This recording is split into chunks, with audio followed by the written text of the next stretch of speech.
the neighbor from hell who met her match when I first moved into my new apartment. I thought it was going to be perfect, quiet neighborhood, a small garden, and friendly people. Everyone smiled and waved, except for my next-door neighbor. From the first week, she gave off trouble energy, the kind of person who peeks through her blinds every time you walk by. It started small. She'd glare at me whenever I parked too close to her spot, even though it wasn't assigned. Then she started knocking on my door at random hours to complain about things that didn't make sense. The wind blew your leaves onto my porch. Your shoes outside are attracting bugs, but things escalated fast. One night, around 2 a.m., I woke up to loud music, heavy metal blasting through the wall. I knocked politely and asked her to turn it down.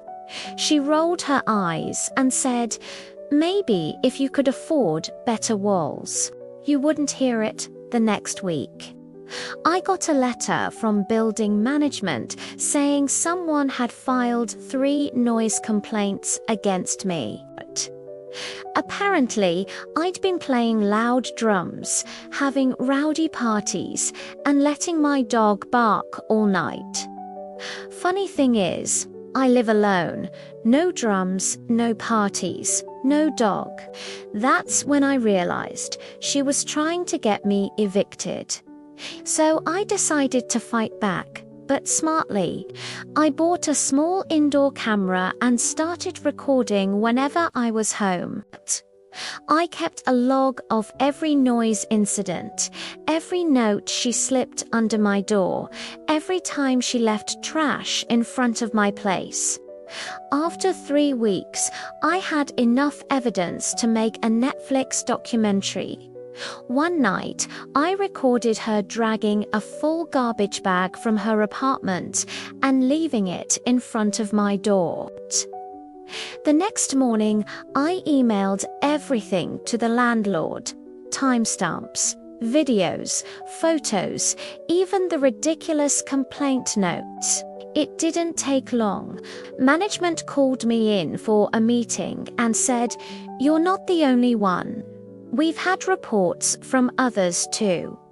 2 weeks later, a notice was posted on her door. Lease termination. 30 days to vacate.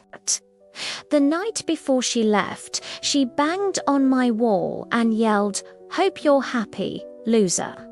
I couldn't help but smile and reply, "Finally." A month later, a quiet older couple moved in.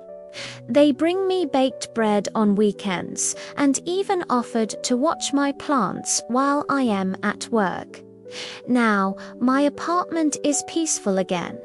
No late-night yelling, no false complaints, no garbage surprises. I guess the moral is simple. Sometimes, the best revenge isn't loud or dramatic. It's quiet, like the silence that followed after the neighbor from hell finally moved out.